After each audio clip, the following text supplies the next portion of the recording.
Day two of the government shutdown. Day two of lawmakers arguing over spending priorities, things that would keep the government funded.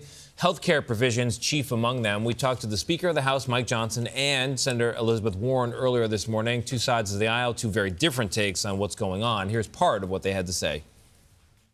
The Republicans are saying they won't negotiate when there's not a shutdown.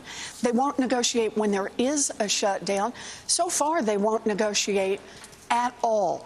We are only fighting not to expand the money that's spent on health care, just to roll back the cuts so that what health care coverage people had last June, they will still have in October, November, December, and going forward. Everyone in Congress knows, and the Democrats know as well, even the ones making this crazy argument, that that is a provision that does not expire until the end of December, December 31. We are in the beginning of October. They're trying to make a December policy issue. Part of the argument for a stopgap funding measure in Congress. That is not the issue. I was going to say people at home are making their choices right now, and here come the consequences. October 26th is when federal employees would miss their first full paycheck. The economic impact, meanwhile, compounds every single day that passes, money not spent. The pain is very real for a lot of people, real consequences. So what's keeping the two sides from coming together, making a deal, opening the government? Joining us to explain are CBS News political contributors Joel Payne and Terry Sullivan. They're sitting next to each other right now, but on different sides of the aisle politically. Gentlemen, great to have you here. Joel, I want to start with you. Democrats are continuing with this shutdown. They think they have leverage to win back, claw back some cuts to health care subsidies. Do you think that's a smart calculation? Well, Tony, think about what you just said, leverage to make Americans' health care costs cheaper, prevent it from spiking, which is what it would do at the beginning of this month because of the Republican-created healthcare crisis. And I actually think it's notable, Tony, that that's the grounds that Democrats decided to hold the line on. It's an issue that not only unites the House and Senate Democratic caucuses, but it's got strong support in the base of the party and the grassroots of the party. And I think that so far, those Democrats are showing more resolve than they showed earlier this year. I think that it's a compelling argument for Republicans to make when there are mixed opinions about how to address healthcare costs spiking for Republicans. So I think it is good politics that Democrats have decided to fight on this. It's also good for the American people that Democrats have decided to draw the line on this. There's a lot of politics going on here. And Terry, it seems like almost the Republicans have also taken some of this leverage because now, they present, the fact that people are being furloughed, people may lose their jobs permanently as what is at stake here. How has that switch happened?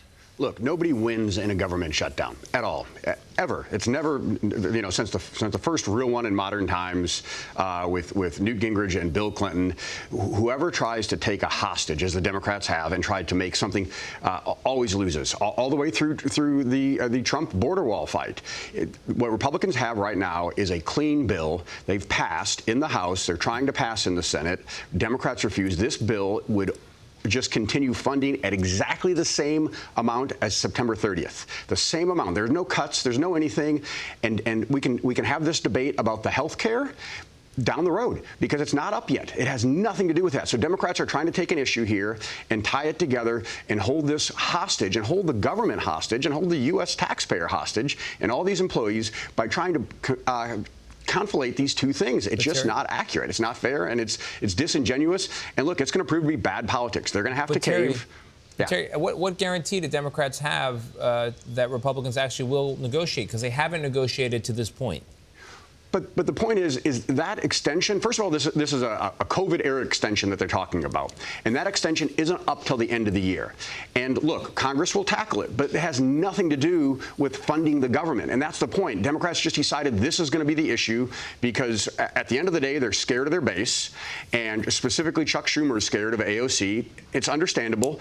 But it may be good politics for him in his reelection, but it is terrible politics for Democrats. And more important than the politics of it, it's just terrible for America. And Joel, feel free to jump in whenever you want. I was going to say, I didn't know if you had another question for me, but look, Tony, I think your question is the instructive one, which is what guarantee do not just Democrats but the American people have that Donald Trump is going to hold his word? I mean, if your theory here is that oh, we don't want to give more power to Trump and Republicans to go and shut down the government and selectively choose programs to shutter and make cuts that are extra legal and outside of their constitutional duties. They're already doing that.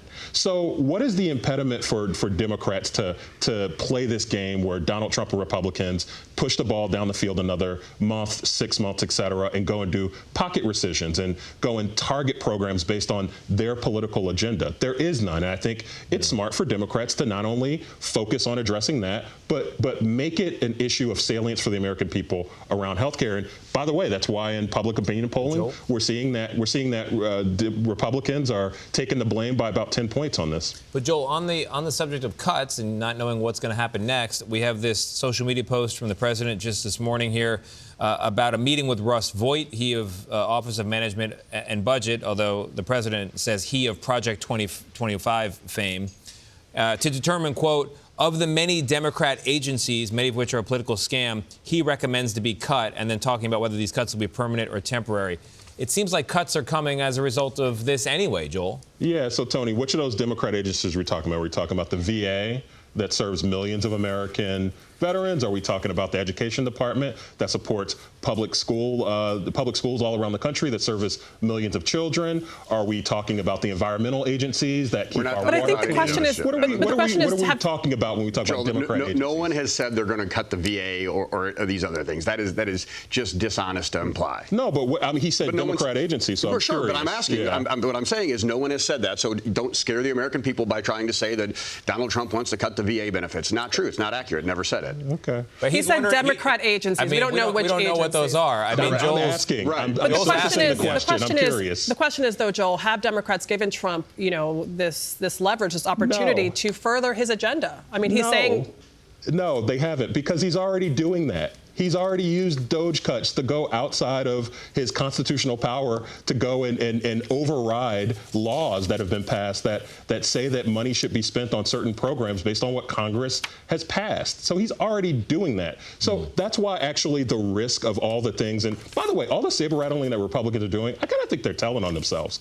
I think that Republicans are a bit more nervous about being blamed for this. Because guess what? They are being blamed for it because Donald Trump has told you he's all powerful. If he's all powerful, get everyone in a room, figure out a solution. The New York Times released a poll just the other day in a piece by Shane Goldmacher, where in there, over 2-to-1 independent voters do not approve of this shutdown. This is not something that Republicans are losing right now, I assure you. Their base wants Democrats, the base wants them to fight, but they've picked the wrong thing to fight on. Republicans want to reopen government, have passed a bill in the House to reopen government at the exact same funding level as a week ago. The exact same level. Democrats are opposing it. All right, well, hopefully you guys can go get some coffee across the street at Tate, a great cafe in D.C. Work it out for all of us, please. Joel Payne and Terry Sullivan, thank you so much.